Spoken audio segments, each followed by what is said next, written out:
Hi, it's Fred again. I just wanted to record probably my first session. It really is about my last week in Australia and when I returned to Victoria, British Columbia, here in Canada on Thursday, the 30th of January. In that last week, I visited some friends and I did some work and I did some rowing. So I'll just mention that for this session, and we'll do some subsequent sessions about what I've been doing since I got back. However, this is my first session. You'll see Rupert's hovering around in the background again. I think you saw him in my introductory session, the dog that I'm dog sitting at the moment. And but one of the highlights was visiting with Priscilla and Henry. They are what I would call the matriarch and patriarch of the little community area that my daughter lives in southern Melbourne.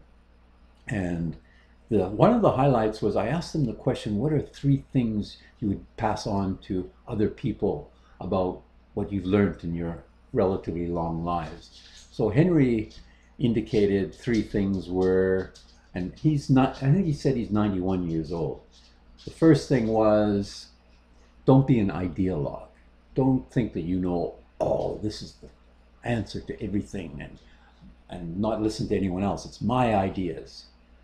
Don't be an ideologue was one thing he mentioned. The second thing was that you should tell the truth even when it's difficult. And the third thing he said was don't believe everything you hear and read, or even what you see. So those were the three items that Henry wanted to pass on, and Priscilla said that you must appreciate nature. Look at the flowers, look at the trees, look at what God has created. Second thing was nurture your friendships. Very key element. We should all, no matter what age we are, nurture our friendships. Very important in our social aspects of our lives. And the third thing was your opinions, it's not essential everyone agrees with everyone else.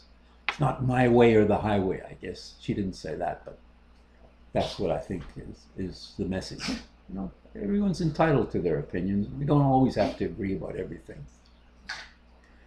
The other thing I did was in the last week, I updated a parent's guide I wrote a few years ago. It's to help parents with some activities that they can give their children.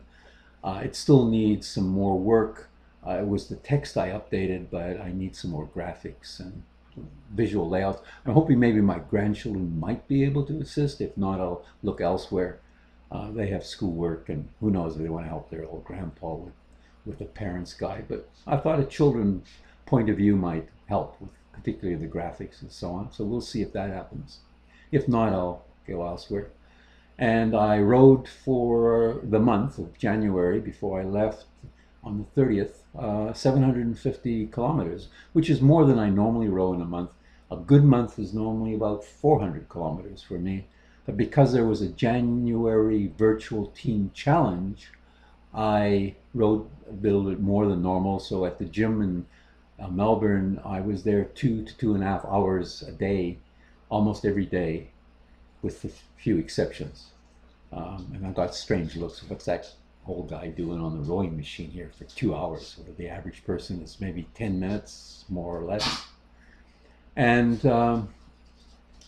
I also updated Rover.com, which is where I put my calendar, so I'm available to house sitting and pet sitting.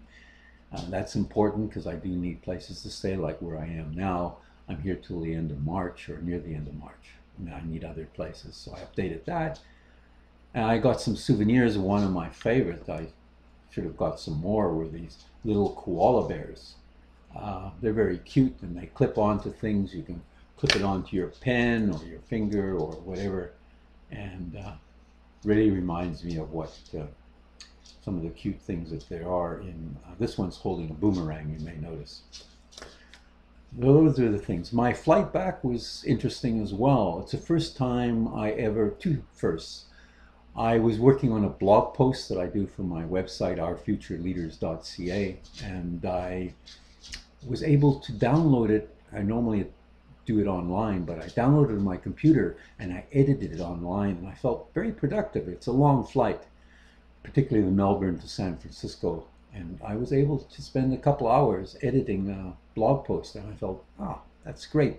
I had some productive time. And the other thing about the flight back is I managed to have 2 spare seats next to me, so I could sort of stretch out, not that comfortable, but it's better than trying to sleep sitting up all the time.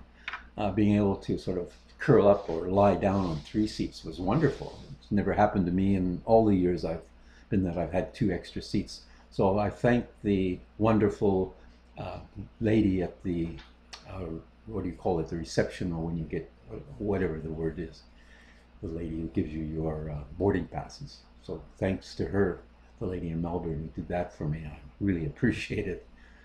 Not that she may ever hear this, but anyway. So those were the main highlights.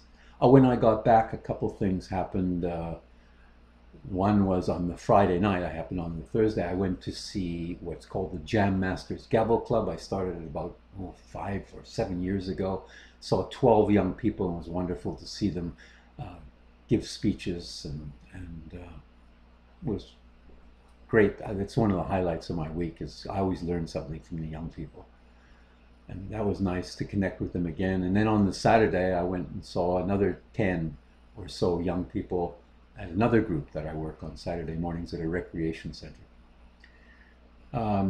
What I'd like to work on a little bit more is try and I'm trying to get something for homeschooling, and that I'm not making much progress on that. So I'm hoping to work on that in the next month or so. But this Notes from a Nomad is something that I've got to do, try and set up the website. Meantime, I'm just going to upload these to YouTube, and hopefully you can see them.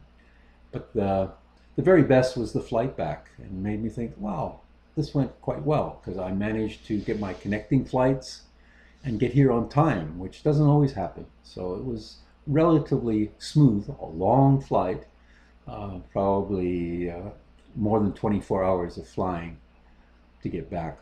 But overall, that's my first report from Notes of a Nomad, and wish everyone who watches this lots of love and laughter, and till next time, bye for now. And Rupert says goodbye too. You can just see him hovering in the background there. Bye.